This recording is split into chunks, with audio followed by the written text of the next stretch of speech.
بسم اللہ الرحمن الرحیم نحمده ونصلی علی رسولہ الکریم اما بعد فقد قال اللہ تعالی فی محکم تنزیلہ فهو اصدق الصادقین یا ایہا الذین آمنوا کتب علیکم الصیام کما کتب علی الذین من قبلکم لعلکم تتقون۔ اللہ تعالیٰ قرآن مجید میں ارشاد فرماتا ہے، اے ایمان والوں، تم پر روزے فرض کر دیے گئے جس طرح پچھلی امتوں پر، اگلی امتوں پر روزے فرض کیے گئے، تاکہ تم تقوی شعار ہو جاؤ، متقی بن جاؤ، پرہیزگار بن جاؤ۔ معزز ناظرین، اللہ تعالیٰ نے ہم پر رمضان المبارک کے روزے فرض کر دیے۔ صبح صادق سے لے کر طلوع صبح صادق سے لے کر غروب آفتاب تک ہمیں روزہ رکھنا ہے رمضان المبارک کے مہینے میں۔ روزہ ہر کوئی رہتا ہے رمضان میں، لیکن اس کا معنی نہیں معلوم، اس کے کیوں روزہ رکھنا ہے یہ نہیں معلوم ہے۔ تو روزے کے روزہ عربی میں صوم کو کہتے ہیں۔ صوم کا وکیبلری میں، ڈکشنری میں، لغت میں معنی یہ ہے وہ الامساک، یعنی وہ روکنا ہے۔ یہ روزے کے دوران روکنے کو کہتے ہیں، یعنی بعض چیزوں سے رکے رہنے کو روزہ کہتے ہیں۔ اور شریعت میں روزہ کسے کہتے ہیں؟ شریعت کی اصطلاح میں روزہ تین چیزوں سے باز رہنے کو، رکے رہنے کو روزہ کہتے ہیں۔ کیا ہے تین چیزیں؟ کھانا، پینا اور ہم بستری کرنا۔ ان تین چیزوں سے رکے رہنے کو روزہ کہتے ہیں، جو کہ حلال ہے رمضان المبارک کے دنوں میں، یعنی طلوع صبح صادق سے لے کر غروب آفتاب تک ہر مسلمان عاقل بالغ مرد عورت پر ان تین چیزوں سے رکے رہنا فرض ہے، اور نہیں رکے گا تو گناہگار ہوگا۔ تو ان تین چیزوں سے رکے رہنا ہے، اور روزہ کہتے ہیں رکے رہنے کو، یہ کھانا پینا اور ہم بستری سے، جو کہ حلال ہیں دیگر دنوں میں، دیگر مہینوں میں حلال ہیں، اور رمضان المبارک کے دنوں میں یہ تین چیزیں آدمی پر، ہر انسان پر حرام ہے، یعنی مسلمان عاقل بالغ پر حرام ہے۔ ان تین چیزوں سے بچنا روزہ ہے۔ اور یہ تین چیزیں سے کیوں بچنا ہے؟ تین چیزوں سے کیوں بچنا ہے؟ کیونکہ یہ ہمارے نفس کی تربیت ہے۔ ہمارے نفس کو تربیت دی جا رہی ہے کہ جس طرح رمضان المبارک میں اللہ کے حلال کردہ چیزوں سے تم باز آئے، اس سے رکے رہے، اسی طرح رمضان المبارک کے علاوہ دیگر مہینوں میں اللہ تعالیٰ نے جن چیزوں سے رکنے کا حکم دیا، جو محرمات شرعیہ ہیں، جو حرام کردہ چیزیں ہیں، ان سے باز آؤ۔ جب تم حلال چیزوں سے باز آ سکتے ہو، جو کہ حلال ہے، جو کہ تمہاری ضرورت ہے، کھانا ہر کسی کی ضرورت ہے، پینا پانی ہر کسی کی ضرورت ہے، جو شادی شدہ ہے اس کے لیے ازدواجی تعلقات ضرورت ہے اس کی، ان چیزوں سے تم باز آ گئے اللہ کی رضا کی خاطر، اللہ کی خوشنودی کے لیے، تو اسی طرح اللہ کی رضا اور اللہ کی خوشنودی کے لیے اور ہمارے آقا محمد مصطفیٰ صلی اللہ علیہ وسلم کی خوشنودی کے لیے تم دیگر دنوں میں حرام کردہ چیزوں سے باز آ جاؤ۔ یہ باز آنے کے لیے، رکے رہنے کے لیے یہ ایک ٹریننگ ہے کہ رمضان المبارک میں تم باز آ کر رہو گے ان چیزوں سے، حلال کردہ چیزوں سے، تو تمہیں بڑی آسانی سے حرام کردہ چیزوں سے بھی بچا جا سکتا ہے، تم بچ سکتے ہو۔ یہ نفس جو ہے بچے کی طرح ہے۔ امام بوصیری علیہ رحمہ فرماتے ہیں، وَالنَّفْسُ كَالطِّفْلِ إِن تُحْمِلْهُ شَبَّ عَلَى حُبِّ الرَّضَاعِ وَإِن تَفْتِمْهُ يَنْفَتِمِ، کہ بچہ نفس جو ہے بچے کی طرح ہے، اگر آپ اسے دودھ پلاتے رہو تو وہ پیتا رہے گا، اگر اس سے دودھ چھڑا دو، آپ اسے دودھ دینا چھوڑ دو تو وہ باز آ جائے گا۔ اسی طرح ہمارے نفس کو ہم ہر طرح کی چیزیں دیتے ہیں، پیٹ بھر کر کھانا دیتے ہیں، وہ اور مانگتا ہے اور حرص کرتا ہے نفس کہ اور چاہیے، ہر طرح کے جوس دیتے ہیں وہ اور مانگتا ہے۔ اسی طرح ہم ہر برائی سے رکتے نہیں، تو نفس جو ہے اس برائی کی طلب میں لگا رہتا ہے کہ مجھے اور چاہیے اور چاہیے، اس کی طلب ختم نہیں ہوتی۔ آدمی کو حرص اتنا ہو جاتا ہے کہ اس کی حرص کی وجہ سے وہ بہت سے نقصانات کا شکار ہو جاتا ہے، بہت سے نقصانات سے دوچار ہونا پڑتا ہے۔ تو یہ حرص کو کم کرنے کے لیے، حرص سے بچنے کے لیے اور نفس کو تربیت دینے کے لیے یہ رمضان المبارک کے روزے ہیں۔ اور رمضان المبارک میں یہ رمضان المبارک کے روزے در حقیقت ہمارے جسم کی اصلاح کرتی ہیں۔ حضور علیہ الصلوۃ والسلام فرماتے ہیں لکل شیء زکات و زکات الجسد الصوم، ہر چیز کی زکات ہے اور جسم کی زکات روزہ ہے۔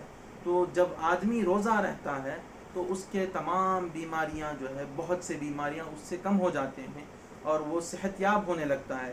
جس طرح یہ لاک ڈاؤن کی وجہ سے یہ دنیا ریکور ہو رہی ہے، کلائمیٹ جو ہے بدل رہا ہے، انوائرمنٹ بدل رہا ہے اور اس کا انوائرمنٹ ٹھیک ہو رہا ہے، اسی طرح کیوں؟ سب کچھ بند ہے، یعنی پیٹرول کی، ڈیزل سے اس کی جو پولیوشن بند ہے اور بہت کچھ بند ہے، پولیوشن بند ہے تو دنیا ٹھیک ہو رہی ہے، اس کا انوائرمنٹ ٹھیک ہو رہا ہے۔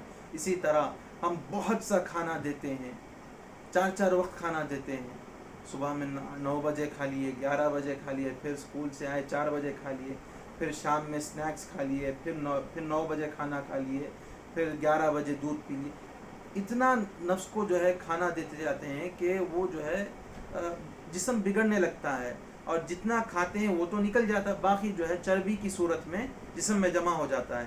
تو روزے کی حالت میں کیا ہوتا ہے؟ یہ سارا جسم ریکور ہونے لگتا ہے، تو یہ جسم کی زکوٰۃ ہے۔ تو ہمیں روزے رکھنا بے حد ضروری ہے، پہلے اللہ تعالیٰ کی خوشنودی اور رضا کے لیے، پھر اپنی نفس کی تربیت کے لیے، اور اس کے بعد اپنے جسم کی اصلاح کے لیے۔ یہ بھی ایک سائنٹیفک پہلو ہے جو کہ حضور علیہ الصلوۃ والسلام نے آج سے 1400 سال پہلے بیان فرما دیے۔ تو حاضرین کرام، روزہ ہر مسلمان پر رکھنا فرض ہے، جو کہ عاقل بالغ ہے اس پر رکھنا فرض ہے، جو مسافر نہیں ہے اور بیمار نہیں ہے اس پر رکھنا فرض ہے۔ اگر مسافر ہے اور بیمار ہے تو فعدۃ من ایام اخر، کہ فعدۃ من ایام اخر، کہ رمضان کے علاوہ دیگر دنوں میں اس کی قضا کرے گا آدمی۔ اور اسی طرح عورت، جن دنوں میں اسے نماز وغیرہ منع ہے ان دنوں میں اسے روزہ بھی منع ہے، لیکن وہ رمضان کے علاوہ دنوں میں، جو رمضان میں جو نمازیں چھوٹ گئیں، جو ایام ماہواری کی وجہ سے جو نمازیں چھوٹ گئی وہ تو ادا نہیں کرے گی، بلکہ جو روزے چھوٹ گئے وہ روزوں کی قضا رمضان المبارک کے علاوہ دیگر دنوں میں وہ رکھے گی۔ تو حاضرین کرام، تو رمضان المبارک میں روزے رکھنا فرض ہے، اور ہر کسی کو چاہیے، ہر شخص کو چاہیے کہ وہ روزے رکھے اور اللہ تعالیٰ سے اس کی ثواب امید رکھے کہ اللہ تعالیٰ ثواب عطا فرمائے۔